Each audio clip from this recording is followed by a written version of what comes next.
Hello, everyone, and welcome back to another episode of Elevate with C&M Coaching. My name's Maggie. Thank you so much for joining us here today.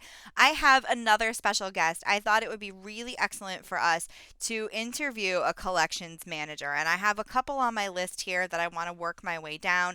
I started with in my opinion, one of the best run collections departments that there is. She kills it with her collections team. They respect her, they love her, they enjoy working with her. And I thought, let's pick her brain a little bit and figure out what she's doing right and how can we help other collection managers and collection departments be better at just being in their departments and working together and helping customers. So with me today, I have Miss Audrae. Audrae Dollar works at Rainey Used Cars in Georgia. And I've been working with Audrae for quite a while. She's a collections manager down there. And since I wanted our topic today to be about collections, I asked her if she would be so gracious to join us for a few minutes, and I sent her a couple of questions to see if she would be into doing our podcast, and she has agreed to join us here today. Audrae, thank you so much for being here with me. You're welcome, Maggie. Thank you for asking. I have to say, we work with a lot of dealerships, and I'll tell you, there are times where we do, as most of our listeners know, we usually do 3 training sessions with each person when they join. So when a new hire comes on, we do 3 training sessions. They're usually spread out a few days apart. And I'll tell you, a lot of times when I do these, I go to call the person for their second training session, and they already don't work at the store anymore. So I have to know because you have some of the best retention in your collections department that I've ever seen. And I think that this is an area that a lot of dealers and owners kind of struggle with. They can't figure out how to keep staff. And so, I feel like there's some sort of magic surrounding you because I very rarely have new people in your department to train. All your staff consistently scores really high on our program. So, what is your secret, Audrae?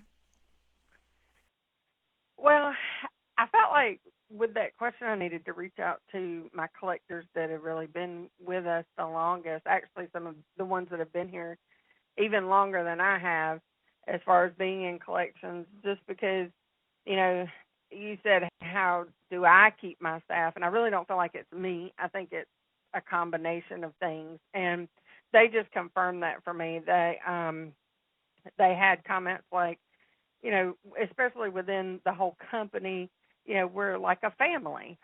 So not just in our department, but the company itself, it's a good company to work for. Of course, they all said the money's good, and then they did say too, that we have a very understanding manager.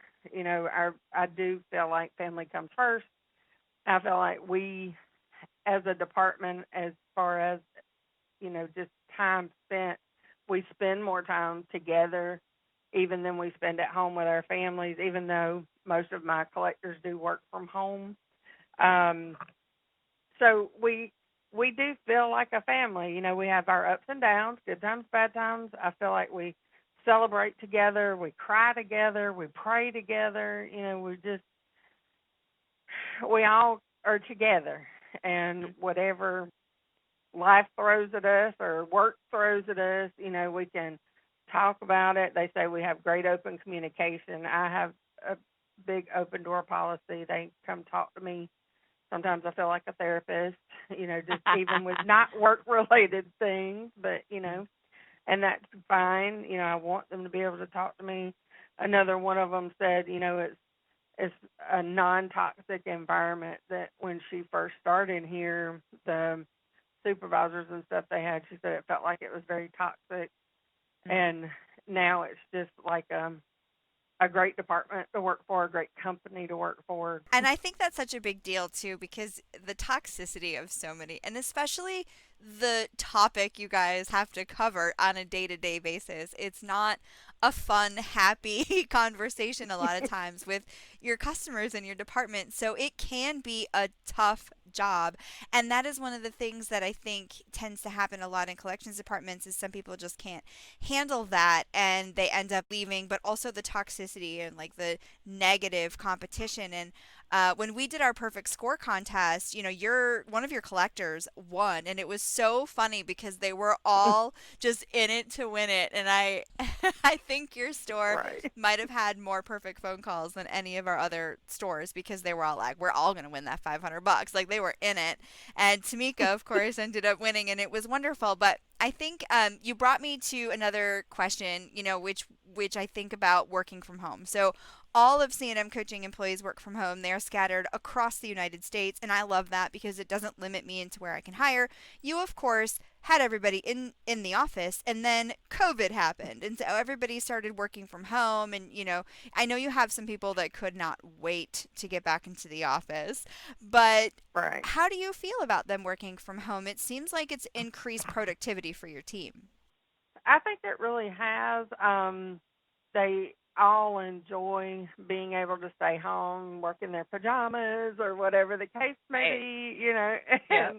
And then I mean they also the ones that started working from home, they've stayed at home, they feel like it gave them a pay raise in essence too because now they're not eating out so much, they're not spending the gas to drive, so Mhm. it really did make them happier, which makes them more productive because a happy employee makes a more productive employee, I think, for the For most sure. part too. So, Yeah. they've all really enjoyed that, and we have a lot of things in place. I can watch everything they do from their calls to their call scores to how many calls they take to how much they're collecting to just everything. I can watch it all. So it really has made them more efficient, I think. So Great. Yeah. That's a good tip. I mean, a lot of people ask me that question, and I thought it would be awesome to ask you about it because you've been experiencing it. If you had to talk to somebody that was maybe struggling a little bit right now, and maybe you even reached out to your collectors for some advice on this, but how do you feel about, providing maybe a tip or two for somebody who is having a hard time either maybe keeping staff or just running a successful department? Like, what are some of the tools that you use to help you be as successful as you are? Um, again, I've asked some of the collectors what has helped us be better year after year since I came to collections, even, because I didn't originally start in collections, really had never even done collections before I came into the collections department at Rainey's in December of 2018.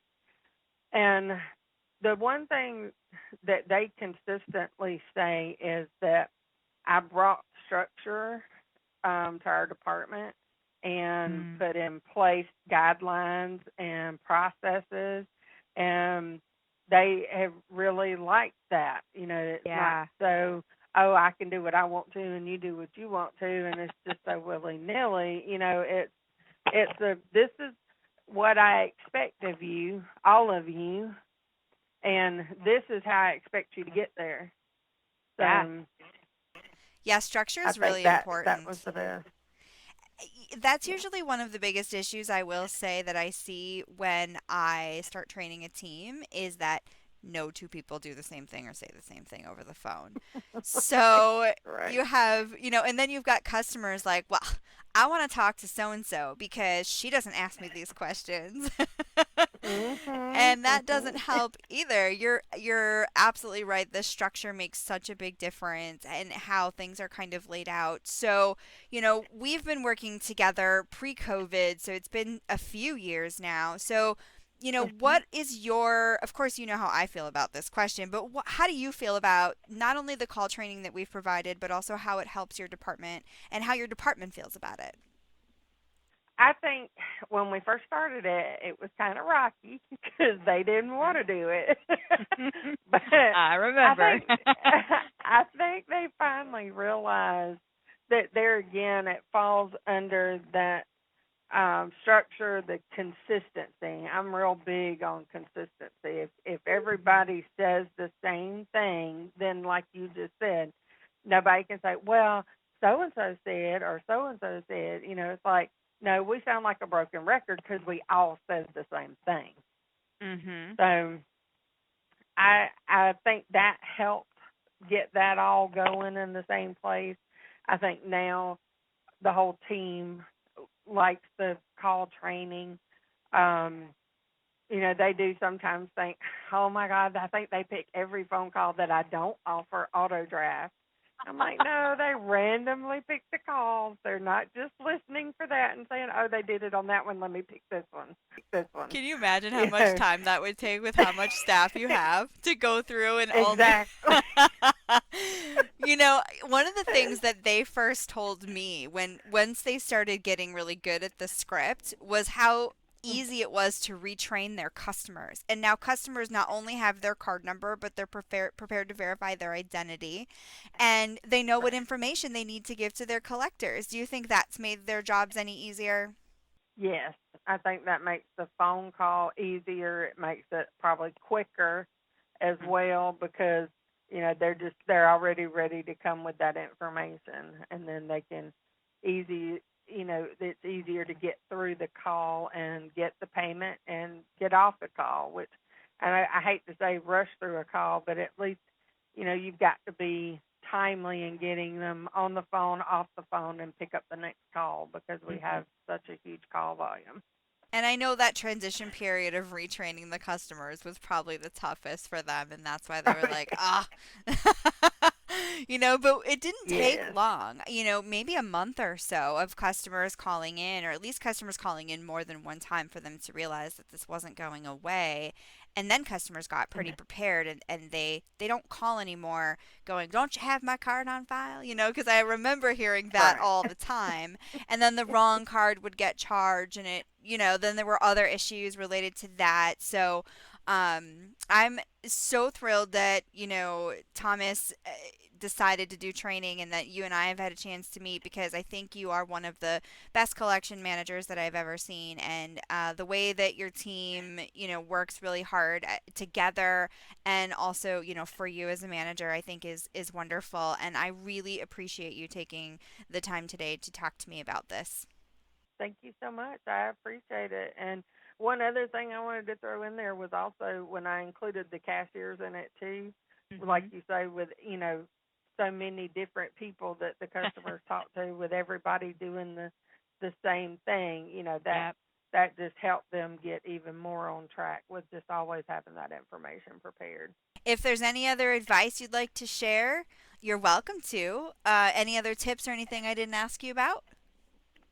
I not that I can think of. I mean, I would just say again, I do try to be here, for my employees as best I can, personally and professionally.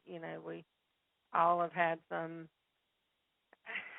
tragic things go on here in the last year, from one thing to another. So, just being there for them as best I can, and like I say, just not just professionally, but also on a personal level, and Being that helps a supportive, lot. I think, is so important too. I mean, we're like that here, all of my coaches and things. And I think that when you support your team and you kind of lift up your staff, they're obviously going to try to do the same for the people that they have to work with, i.e., your customers, the people that they're talking to day in and day out. And the quality that you give to your staff, you're going to get tenfold in return if you take good care of them. So that's great advice, Audrey. Thank you once again. I appreciate you taking time out of your incredibly, ridiculously busy day. And I hope you have a great day. Thank you so much, and you are very welcome. So I thought to, kind of close out this podcast, it would be fun to play a collections call. It's a nice, super simple collections call, but I also think it highlights how easy they can be once you have your team well trained and you have your customers well trained. So let's check it out. Thank you for calling. Can I help you? Yes, ma'am. I'm calling Hey. that payment. Okay, hold on one second. All right, verify your vehicle and the last four of your social for me.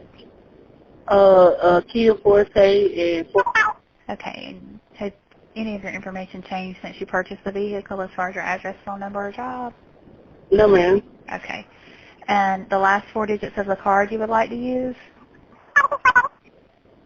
All right, your total is $115.99. Do you authorize this payment? Mhm. Okay. And it looks like your account is still set up for auto draft, so your next payment will still be set up for the draft, okay? Mhm. All right, that payment process, and like I said, you'll come due again on the 19th. Okay, All thank right, you. thank you. Have a good weekend. Mhm. Bye-bye.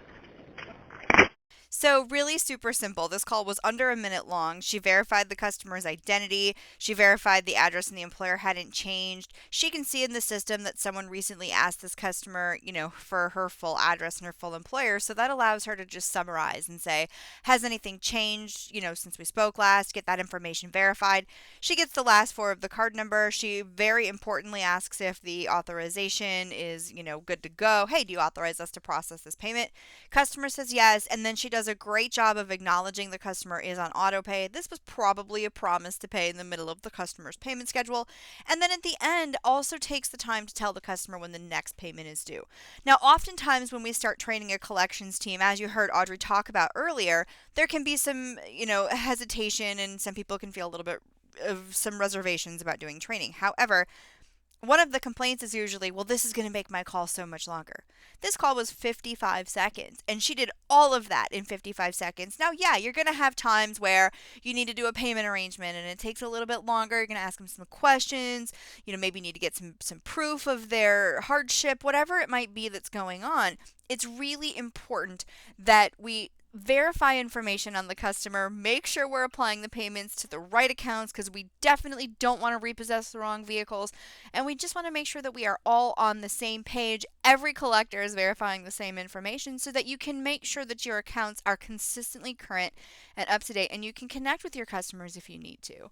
So thank you so much for joining us here on this episode of Elevate with C&M Coaching. We will be back next week with another episode. I do have some traveling coming up, so I might be gone, but I really hope to be back, and hopefully we'll have another special guest coming up here in the next few weeks. Thank you so much. Have an awesome day.